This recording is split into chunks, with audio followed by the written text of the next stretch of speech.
Hi, so my guest today is Dr. Anam A. Han, specialist in nuclear deterrence and non-proliferation in South Asia. Dr. Han, welcome. Thank you for joining us. Thank you very much for having me. So, in your view, how do the trajectory of India's nuclear arsenal and the ambiguities in its declaratory posture affect the long-standing deterrence between India and Pakistan? Well, I think this is a subject that I have been working for a long time on. My case study has always been India-Pakistan relations. So I have researched really deep into how Indian strategic culture is, how India perceives its threats, how India perceives its neighbors. So one thing is very clear that despite India saying that it has a threat from China, whatsoever that India does is also a threat to Pakistan because we are born enemies, both have rivalries since their independence. So, in that domain, India has been opting for military and nuclear modernization. India has declared that it has a no first use doctrine, but unfortunately, the kind of build up militarily and in nuclear domain India has, it indicates a first use doctrine or a move towards a first use doctrine. There have been many Indian scholars as well who have talked about Indian no first use and how real it is. India has been opting for counter force operations and India is diverting towards counter value targeting.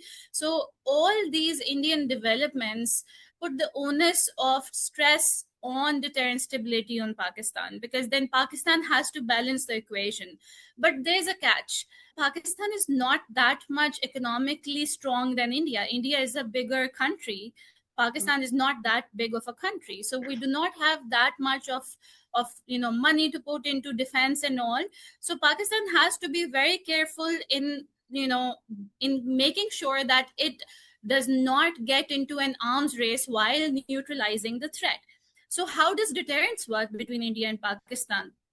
Deterrence only works if both states have qualitatively equal level of nuclear capabilities and they have a balance of power.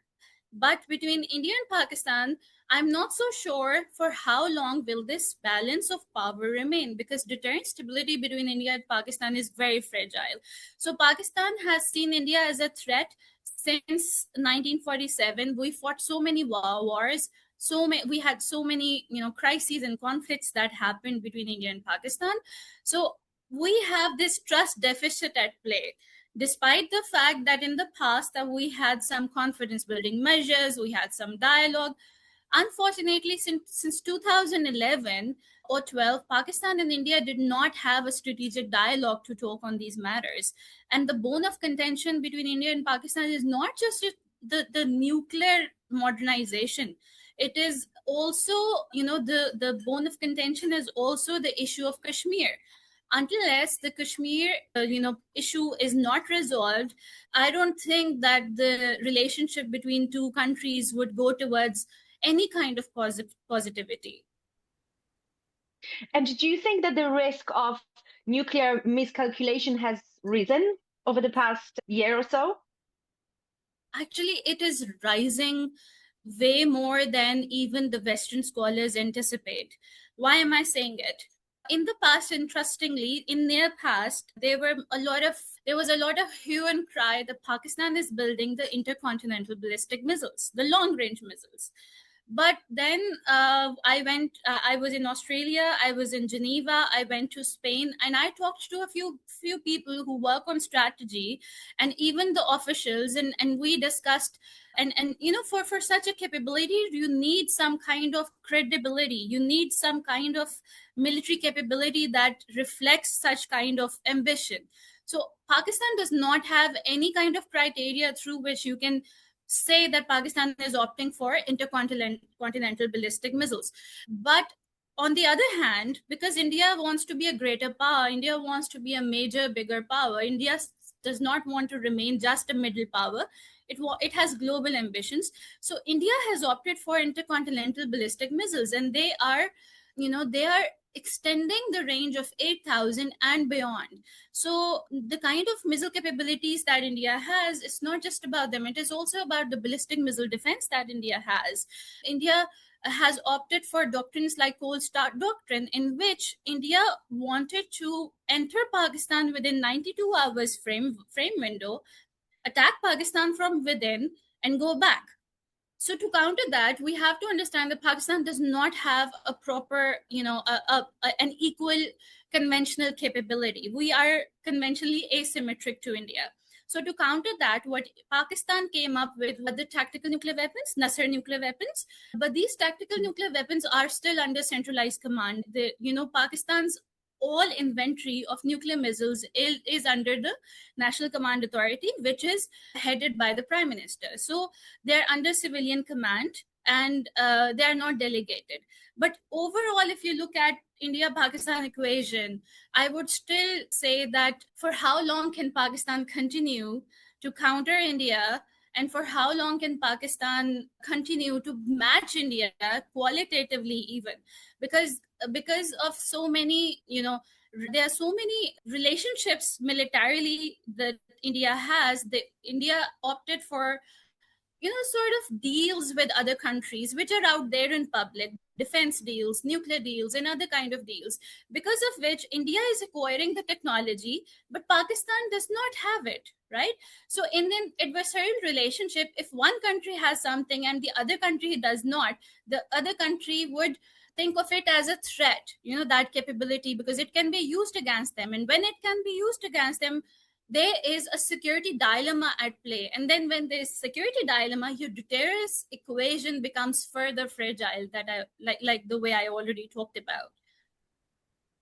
And how to understand the nuclear suppliers group's exemption for India while there are, restrictions placed on Pakistan? I have written a lot about this in international journals as well. There's this nuclear exceptionalism at play. First, we have to understand why is this nuclear exceptionalism in this global nuclear order, which earlier stood with, so-called rule-based order and equity for all. It is so because definitely, it is a world of realpolitik. We can see that India provides a bigger nuclear market. India provides a bigger military market. So it's a nuclear military industrial complex at play. And second thing, a very important thing, is that the US thinks that India would fight a US war with China in the future. That is why India is being armed to the teeth by the Western powers to be a bulwark against China. In fact, we had a discussion last year in one of the think tanks that I formerly worked with. There were some US officials and there were some people from the US quarters, like the US think tanks, those who work with the government, or sometimes, who are semi-government institutions as well. And they, in fact, informed us that now the US has a little bit of realization that India is not going to fight a military war with China when the time comes. So despite that, the kind of relationship that India has with the West and the kind of exceptionalism through nuclear deals has paved the way to 13 plus other nuclear deals that India had because it got an NSC exemption. Pakistan and India both applied for an NNC membership, but the governments involved, they still did not put that on the table and did not provide Pakistan with any kind of exemption. But there have been many Western scholars who came to Pakistan and who said openly that if Pakistan is doing so much as a responsible nuclear power, our safety and security is at par. Pakistan is not just only about safety and security. Pakistan is doing so much in other aspects as well. The DGIAEA and the previous DGIAEA, they have come to Pakistan and they have categorically stated that Pakistan's nuclear safety and security is top notch. Pakistan is very confident, but it's not complacent. But let's be real. Is Pakistan getting any kind of capability from any country from the West? No, Pakistan is not. So this dichotomy of saying something else and, which is equal to principles, but not actually doing anything, is where the regional order becomes a bit disturbed. That is what Pakistan is facing. And my understanding of whole this scenario is that for how long can Pakistan sustain? Because India is militarily strong, because India is getting more, India has a potential to acquire thousands of nuclear weapons or build them. The issue is there are many crises that are happening consistently between India and Pakistan. Even Trump said Pakistan showed restraint and Pakistan was the one to de escalate. But for how long can Pakistan not respond to such crises and escalate? Every time, the onus of responsibility of security and stability of the region should rest on both the shoulders, not just Pakistan, right? So, in the future, what if Pakistan decides that enough is enough and Pakistan also responds proactively? Both are nuclear powers. Imagine there is a nuclear exchange. So, for global stability, it is important for major powers to look at the asymmetrical providing of technology to one state and not the other. And in fact, if they have involved India into some export control regimes, into if they have given the high seat to India on the table, they have a probability and they have an option to actually question India and make India come on the table to have dialogue with Pakistan at least. I think everything can be resolved if there's dialogue. But unfortunately, India is not ready for it. Pakistan has time and again proposed a strategic restraint regime which has a lot of contours which deal with conventional and nuclear matters, because we believe in conflict resolution. Investing so much in defense would bleed countries out. It is always better to have dialogue, to have solution to such issues before major crisis erupts and it escalates towards total war. Pakistan has recently helped to broker a memorandum between the US and Iran. And I wonder what Pakistan has to gain from such initiatives and from this situation now. Pakistan declared, or Pakistan sort of worked on being a responsible nuclear power, the goalpost of responsible nuclear powers was always like shifted and changed by the major powers. Pakistan was always asked to do more again and again. For example, Pakistan had to become part of the US global war on terror with Afghanistan, in Afghanistan, and that played very negative dividends to Pakistan. After this, if you look at the relationship that Pakistan had with the US, it was very transactional.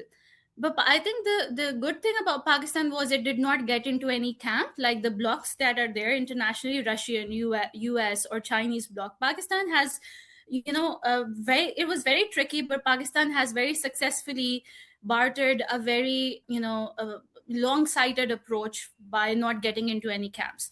Now, coming to the MOU, I think I have been to a few countries after the MOU was signed, and in the major capitals, and it has been echoed very positively, and the appreciation has been there about how Pakistan brokered peace.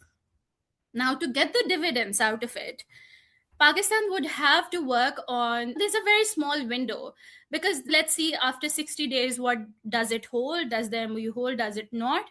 But the onus of it holding or not holding or going towards some formality between US and Iran rests with the US and Iran. Nobody can say that it's Pakistan's fault that the MOU did not sustain. Pakistan is just a mediatory, right? Pakistan is playing a mediatory role, right? So overall, I think the only way out, or the some of the dividends could be qualitative, where Pakistan would be appreciated internationally. Some could be a lot more quantitative, where Pakistan could actually ask some ease out of the intermediate, the monetary fund. Every time when Pakistan, the West wants something from Pakistan, we are given the red light of getting to the gray zone, or the gray side of the financial action task force. So the one of the dividends could be that Pakistan could get some monetary benefit, where the aid could be provided to Pakistan, or there could be some imports from the West of some dual use equipment, or some civil nature technology, at least for that is even used for civilian technology. So that could happen. But so the only thing that I can see, or the only thing that I can sort of talk about, is that Pakistan is going to be, at least for a while, considered a responsible nuclear power which can mediate. Now, the good or the very positive thing for Pakistan would be that it sustains. If this MOU sustains beyond the 60 days, and if there is some sort of normalization in Middle East, Pakistan has already got an agreement with a defense agreement with Saudi. So Pakistan could become a hub of, conflict resolution. It could become a regional hub of conflict resolution where it could actually mediate a few other conflicts that are happening around the world. Pakistan has been a security centric state. So all we did was work on security. One of the important roles for a security side of things is you have to be a mediatory, you have to have peace so that there is no war, and you have to show restraint. These are things that Pakistan has excelled in. So these are the things that Pakistan can provide to the West and to the major powers as a stronger middle power.